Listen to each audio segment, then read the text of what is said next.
John Adams America के second president और first vice president बने।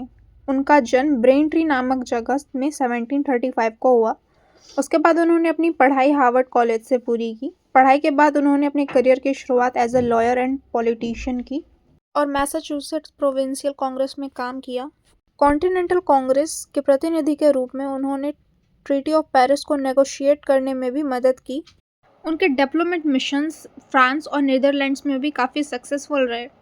फिर वो अमेरिका के पहले वाइस प्रेसिडेंट बने और 1797 में वो अमेरिका के दूसरे प्रेसिडेंट बने एक टर्म के लिए। उनके पॉलिटिकल करियर का रिफ्लेक्शन अमेरिकन रिवॉल्यूशन में भी देखा जा सकता है। ट्रीटी ऑफ पेरिस को नेगोशिएट करने में भी उनका बहुत अहम रोल था और पूरे वॉर के दौरान वो काफ़ी स्ट्रॉन्ग माइंडसेट के साथ ब्रिटेन के सामने उभरे। जॉन एडम्स फेडरलिस्ट पार्टी के लीडर भी थे।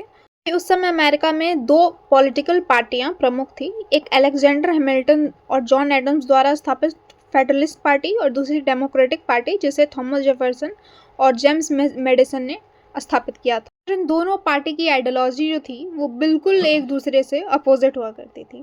फेडरलिस्ट पार्टी कहती थी कि हमें एक स्ट्रॉन्ग सेंटर की ज़रूरत है, यानी कि सेंट्रलाइजेशन को फेवर करती थी और फेडरल सिस्टम को सपोर्ट करती थी। कहती थी कि सेंटर और स्टेट में पावर का डिस्ट्रीब्यूशन होना चाहिए और ज़्यादा से ज़्यादा पावर सेंट्रल के पास होनी चाहिए। मॉडर्नाइजेशन को फेवर करती थी, इंडस्ट्रियलाइजेशन को फेवर करती थी और प्रोटेक्शनिज्म को फेवर करती थी, यानी कि मिलिट्री को फेवर करती थी।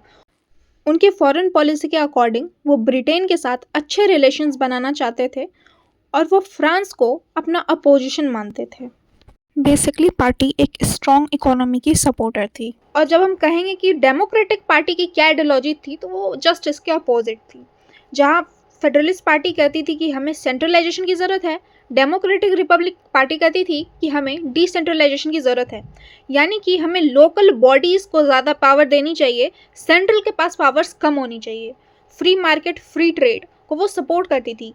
फ्री मार्केट फ्री ट्रेड क्या होता है, जिसमें गवर्नमेंट का इन्वॉल्वमेंट बहुत कम होता है। जहां मॉडर्नाइजेशन की बात करते थे फेडरलिस्ट, वहीं पे डेमोक्रेटिक रिपब्लिकन पार्टी ग्रामीण लाइफ स्टाइल को सपोर्ट करती थी और फॉरेन पॉलिसी में वो ब्रिटेन के अगेंस्ट थी और फ्रांस को सपोर्ट करती थी। बात करते हैं अलेक्जेंडर हैमिल्टन की, जो कि फेडरलिस्ट पार्टी के दूसरे संस्थापक थे। अमेरिकन रिवॉल्यूशन के साथ अमेरिकन इकोनॉमी में भी उनका बहुत बड़ा रोल था। अमेरिकन रिवॉल्यूशन वॉर के दौरान वो एक जनरल के रूप में कार्यरत रहे। फिर न्यूयॉर्क की एक तोपों की कंपनी को कमांड भी किया। हैमिल्टन कॉन्टिनेंटल कांग्रेस में प्रतिनिधि थे और अमेरिकन कॉन्स्टिट्यूशन के डिफरेंट प्रपोजल्स के दौरान उन्होंने फेडरलिज्म के रोल को भी समझाया।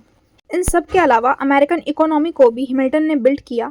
हैमिल्टन अमेरिकी राजकोष के पहले सेक्रेटरी बने और उन्होंने यूएस के फाइनेंशियल सिस्टम को इस्टेब्लिश किया।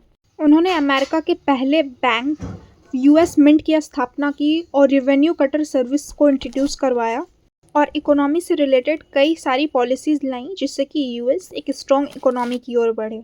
वो नई इंडस्ट्रीज़ और नई फैक्ट्रीज़ को इस्टेब्लिश करने के लिए काम करते रहे। इसी के साथ उन्होंने अपना एक बहुत बड़ा रोल भी अदा किया। So thanks for watching, subscribe the channel. Next video में हम थॉमस जेफरसन के बारे में बात करेंगे।